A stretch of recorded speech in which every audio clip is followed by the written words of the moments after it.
এই জেনপাস Yuji 2025 aspirant, তোমাদের direct admission এইটা নিয়ে অনেকের অনেক ডাউটস রয়েছে, বিভিন্ন রকম ডাউটস যে আমি ডাইরেক্ট অ্যাডমিশন নিতে পারবো কিনা, বা নিলে আমার পরবর্তীতে ইন ফিউচারে সার্টিফিকেটটার কোনো প্রবলেম হবে কিনা, বা আমি পরীক্ষা যা যা পরীক্ষা হবে চাকরি বাকরি সবতেই বসতে পারবো কিনা, ইত্যাদি ইত্যাদি এরকম ডাউটস কোয়ারিজ।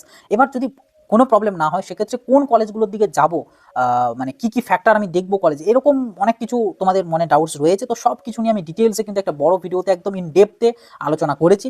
ভিডিওটা যারা দেখোনি অতি অবশ্যই দেখে নেবে, আমার চ্যানেলটা ভিজিট করো, অথবা আমি এখানে লিঙ্ক দিয়ে রাখবো, এখান থেকে গিয়েও তোমরা চাইলে দেখতে পারো ভিডিওটা, ঠিক আছে। বাট একটু যদি ওভারভিউ দিয়ে দিই আমি শর্টসের মাধ্যমে তোমাদেরকে, যে তোমাদের ডাইরেক্ট অ্যাডমিশন তোমরা ডেফিনেটলি নিতে পারো, কোনো অসুবিধা নেই ডাইরেক্ট অ্যাডমিশন নেওয়াতে, তাতে তুমি বিএসসি নার্সিং হও বা প্যারামেডিক্যাল হও। কিন্তু বিএসসি নার্সিংয়ের ক্ষেত্রে একটু ব্যাপার আছে, যে যারা যারা জেনপাস অ্যাপিয়ার করেছো, মানে বিএসসি নার্সিং এর জন্য মেনলি জেনপাস অ্যাপিয়ার হতেই হবে, প্যারামেডিক্যালের ক্ষেত্রে হয়তো বা যারা জেনপাস দাওনি তারাও করতে পারো, যদিও সেটা রেকমেন্ড করবো না, বাট তাও করতে পারো। কিন্তু নার্সিংয়ের ক্ষেত্রে জেনপাস অবশ্যই দিতে হবে, এবং শুধু জেনপাস দিলেই হবে না, জেনপাসের কাট অফ মার্কস যেটা এলিজিবিলিটি মার্কস সেটাকে পার করতে হবে।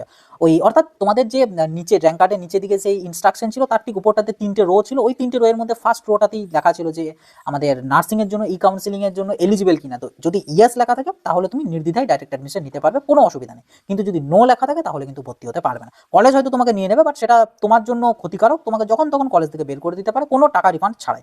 তো শুধু শুধু ওই রিস্কটা নিতে যেও না, বাট যাদের ইয়েস আছে তারা নিতে পারো। এবার ডাইরেক্ট অ্যাডমিশন কখন নেবে, যদি দেখা গেল কাউন্সেলিং থেকে কোনো কলেজ পেলে না, মানে রাউন্ড 2তেও, অথবা হয়তো যেটা পেলে তুমি স্যাটিসফাইড নও, তো সেই জায়গাতে গিয়ে তুমি ডাইরেক্ট অ্যাডমিশন নিতে পারো। এবার প্যারামেডিক্যালদের ক্ষেত্রে কলেজ সিলেকশনের কোনো ফ্যাক্টর নেই, তুমি তোমার ইচ্ছা মতন তোমার যেখানে অ্যাফোর্ডেবল মনে হবে, তুমি যা যা ফ্যাক্টর কাজে লাগাবে সেরকম করে তুমি অ্যাডমিশন নিতে পারো, কোনো প্রবলেম নেই। কিন্তু নার্সিংয়ের ক্ষেত্রে কয়েকটা ফ্যাক্টরকে তোমাদেরকে একটু মাথায় রাখতে হবে। যেমন ফার্স্ট জিনিস সেটা হচ্ছে কলেজটাতে যেটাতে ভর্তি হচ্ছে সেটা মেডিকেল কলেজ কিনা, যদি মেডিকেল কলেজ হয় খুবই ভালো হবে যদি হয়। সেকেন্ডলি হচ্ছে কলেজটার নিজস্ব হসপিটাল আছে কি, নাকি কোনো অন্য কোনো হসপিটালে ইন্টার্নশিপ বা এই সমস্ত কিছুর জন্য নিয়ে যায়। যদি নিজেদের হসপিটাল থাকে তাহলেই কনসিডার করবে, নিজেদের হসপিটাল না থাকলে একটু কনসিডার না করাই বেটার, কারণ তুমি পয়সা দিয়ে পড়তে যাচ্ছ মানে তোমাকে বেটারে পড়বে, তুমি কেন খারাপে পড়বে, এটা একটা। আর লাস্টলি একটা ফ্যাক্টর সেটা হচ্ছে ডিস্টেন্স তোমার বাড়ির থেকে। যদি দেখা গেলো একটা কোনো কলেজ সেটা হয়তো মেডিকেল কলেজ না, বাট তাদের নিজেদের হসপিটাল আছে মোটামুটি, কিন্তু তোমার বাড়ির কাছে এবং সেই কলেজের হোস্টেলও ম্যান্ডেটারি নয়, তো আমি বলবো তাহলে তুমি সেই কলেজটাতে যেতে পারো, কারণ তোমার হোস্টেলের খরচাটা বেঁচে যাবে।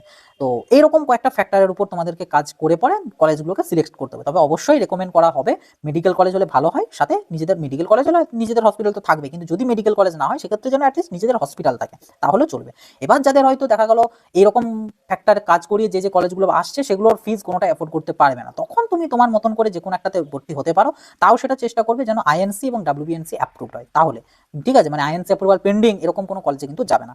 আর অবশ্যই আবারও বলছি, যাদের নার্সিং ইএস আছে তারাই একমাত্র ডাইরেক্ট অ্যাডমিশনের জন্য যাবে, আদারওয়াইজ কিন্তু ভর্তি হতে যাবে না। এছাড়া ডাইরেক্ট অ্যাডমিশন নিয়ে ডিটেলসে আমি বানিয়ে রেখেছি ভিডিও, অবশ্যই দেখে নেবে ভিডিওটা, লিঙ্ক এখানে দেওয়া রইল।